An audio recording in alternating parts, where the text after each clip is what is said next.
আসসালামু আলাইকুম হ্যাকার্স, কেমন আছেন আপনারা সবাই? আশা করি আপনারা সকলেই ভালো আছেন। গত ভিডিওতে আমি বলেছিলাম আজকে থেকে এই লিনাক্সের টিউটোরিয়াল ভিডিও আসবে চ্যানেলে। তাহলে আমাদের লিনাক্স শিখতে হলে আগে লিনাক্সের হিস্ট্রি সম্পর্কে জানা লাগবে, তাই না? তো চলুন আমরা লিনাক্সের হিস্ট্রি সম্পর্কে কিছু জেনে নিই। প্রথমে আমাদের এটা জানতে হবে যে লিনাক্স কেন গুরুত্বপূর্ণ। তো এখানে বলা হয়েছে যে Linux is an open source operating system. Linux হচ্ছে একটা ওপেন সোর্স অপারেটিং সিস্টেম যেটা যে কেউ চাইলে ডাউনলোড করে ব্যবহার করতে পারে, আর নিজের মতন করে মডিফিকেশন করে নিজের ডিস্ট্রিবিউশন তৈরি করেও ব্যবহার করতে পারে। আমরা হয়তো জানি না, কিন্তু লিনাক্স বিভিন্ন জায়গায় ব্যবহার করা হয়, যেমন সার্ভার ম্যানেজমেন্ট, পরে না নিউমেরিয়াস কম্পিউটিং। আর আমরা যে অ্যান্ড্রয়েড অপারেটিং সিস্টেমটি ব্যবহার করি, অ্যান্ড্রয়েডের কোর ব্যাকবোনটাও হলো লিনাক্স কার্নেলের উপর তৈরি করা। আর লিনাক্স হচ্ছে এমন একটা অপারেটিং সিস্টেম যেটা প্রতিনিয়তই আপডেট হতে থাকে, ইমপ্রুভ হতে থাকে। আর লিনাক্সের যে বাগগুলো আছে ওগুলো প্রতিনিয়তই ফিক্স করা হয়।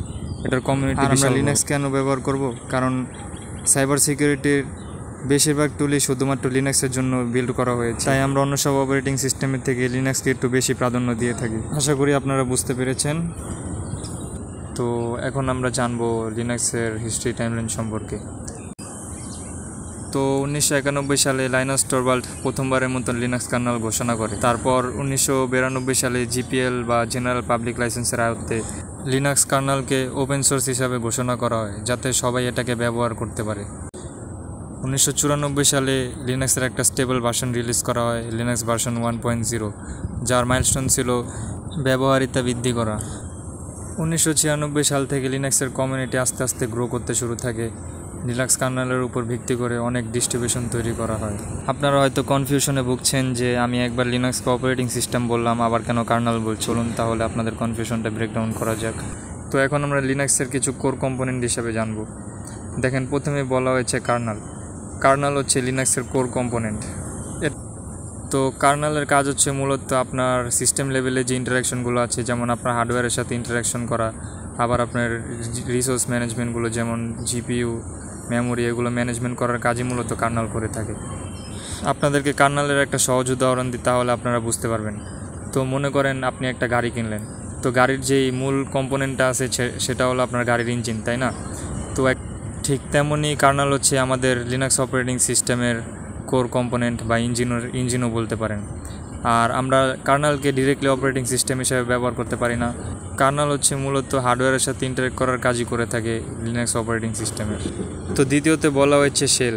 শেল হচ্ছে মূলত আপনার কমান্ড লাইন ইন্টারপ্রেটার, যেটা দিয়ে আপনারা আপনাদের যেই সিস্টেম আছে সেগুলোর সাথে কমিউনিকেশন করতে পারেন।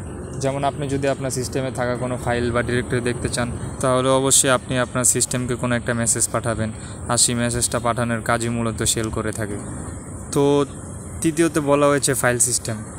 এটা খুব অসাধারণ একটা বিষয়। লিনাক্সের সব কিছুই ফাইল আকারে সাজানো থাকে। যেমন আপনি যদি একটা কমান্ড টাইপ করেন, যেমন ls cd, এই কমান্ডগুলো কিন্তু একটা ফাইলের ভিতরে স্টোর করা থাকে। মূলত লিনাক্স পুরোপুরি ফাইল বেসড একটা অপারেটিং সিস্টেম, যার সিস্টেম ইনফরমেশন, কমান্ড, টুলস সব কিছুই বিভিন্ন ফাইলের ভিতর স্টোর করা থাকে। লাস্টে আমাদেরকে বলা হয়েছে ইউজার স্পেস। তো এখন আপনারা চাইলে গ্রাফিক্যাল ইন্টারফেসের মাধ্যমেও লিনাক্সের সাথে ইন্টারাকশন করতে পারবেন, অ্যাপ্লিকেশনগুলো ওপেন করতে পারবেন, ফাইল বা ডিরেক্টরিগুলো ওপেন করতে পারবেন, দেখতে পারবেন। তো লিনাক্স যখন শুরুতে তৈরি করা হয়েছিল তখন এটার গ্রাফিক্যাল ইন্টারফেস ছিল না। এটা মূলত কমান্ড লাইন যে কাজগুলো আছে সেগুলো করার জন্যই লিনাক্স তৈরি করা হয়েছিল। লিনাক্সের কমিউনিটি গ্রো করার পাশাপাশি ইউজারদের মধ্যে চাহিদাও বাড়তে থাকে, যেমন গ্রাফিক্যাল ইন্টারফেস, বিভিন্ন অ্যাপ্লিকেশন যেগুলো চালানোর জন্য গ্রাফিক্যাল ইন্টারফেস দরকার পড়ে। তো ইউজারদের কথা চিন্তা করেই লিনাক্স কমিউনিটি গ্রাফিক্যাল ইন্টারফেসও তৈরি করতে সক্ষম হয়েছে। তো আপনারা চাইলে বিভিন্ন গ্রাফিক্যাল ইন্টারফেস ব্যবহার করতে পারেন, যেমন নোম, এক্সএফসি। আপনারা চাইলে নিজেদের মতন কাস্টমাইজ করেও গ্রাফিক্যাল ইন্টারফেস তৈরি করতে পারেন। আশা করি আপনারা বুঝতে পেরেছেন। তো এখন পরবর্তী টপিকে যাওয়া যাক। যেমনটা আমি আগেই বলেছি, লিনাক্স হচ্ছে একটা কার্নেল, আর এই কার্নেলের উপর ভিত্তি করে অনেক অপারেটিং সিস্টেম তৈরি করা হয়েছে। তো এখন আমরা জনপ্রিয় কিছু অপারেটিং সিস্টেমের ভিতর কম্প্যারিজন করব। তো যেমনটা বাম পাশে বলা হয়েছে উবুন্টু অ্যান্ড ফেডোরা।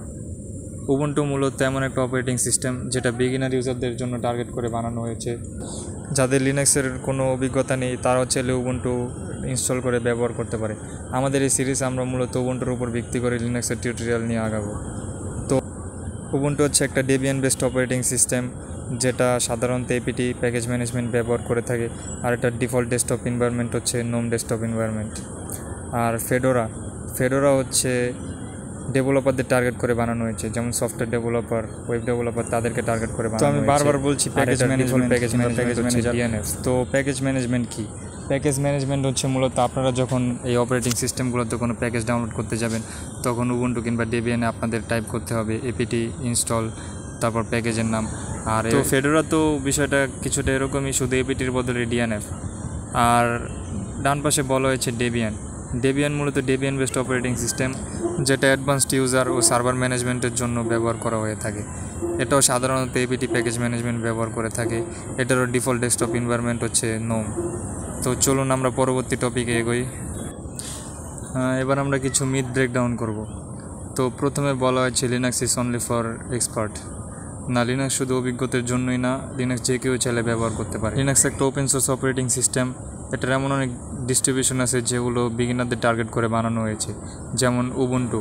আশা করি আপনাদের এই জিনিসটা ক্লিয়ার হয়ে গিয়েছে। তো দ্বিতীয় নম্বরে বলা হয়েছে Linux is not user friendly.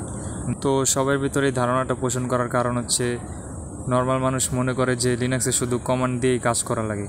না ভাই, লিনাক্স যখন তৈরি করা হয়েছিল তখন এটা কমান্ড লাইন কাজগুলোর জন্যই তৈরি করা হয়েছিল, কিন্তু সময়ের সাথে সাথে লিনাক্সের কমিউনিটি গ্রো করতে থাকে আর ইউজারদের মাঝেও চাহিদা বাড়তে থাকে।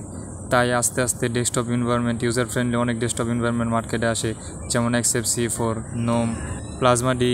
প্রত্যেকটারই নিজেদের আলাদা আলাদা বৈশিষ্ট্য আছে।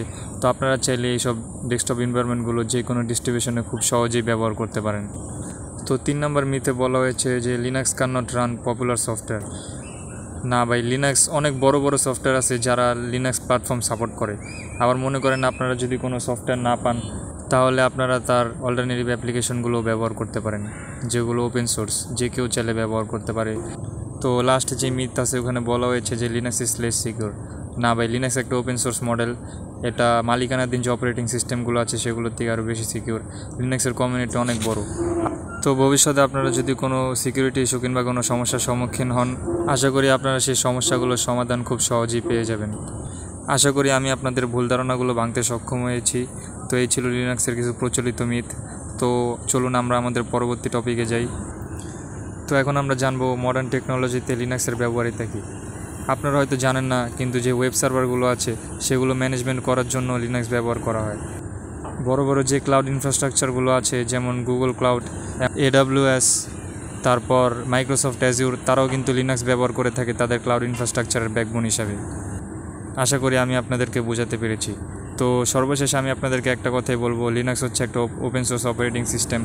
তার জন্য হ্যাকারদের সবচেয়ে পছন্দের অপারেটিং সিস্টেম হচ্ছে লিনাক্স। আগামী ভিডিওতে আমি আপনাদেরকে দেখাবো কিভাবে আপনারা উবুন্টু সিস্টেম, গ্রাফিক্যাল ইন্টারফেস সহ আপনাদের ফোনে ইনস্টল করতে পারেন। তার পরবর্তী যে ভিডিওগুলো আছে সেগুলোতে আমি আপনাদেরকে লিনাক্সের টিউটোরিয়াল দেব। ভিডিওর শেষমেশে আমি আপনাদেরকে একটা কথা বলি, কোনো বিষয় যদি আপনাদের বুঝতে সমস্যা হয় আপনারা অবশ্যই কমেন্ট করবেন, আমি আপনাদের কমেন্টে রিপ্লাই দেব। ভিডিওটিতে একটা লাইক করে কমেন্ট করে জানাবেন যে ভিডিওটি কেমন হয়েছে, কারণ আপনারা যদি সাপোর্ট করেন তাহলে আমি উৎসাহ পাবো পরবর্তী ভিডিও বানাতে। দেখা হবে পরবর্তী ভিডিওতে, ততক্ষণের জন্য আল্লাহ হাফেজ।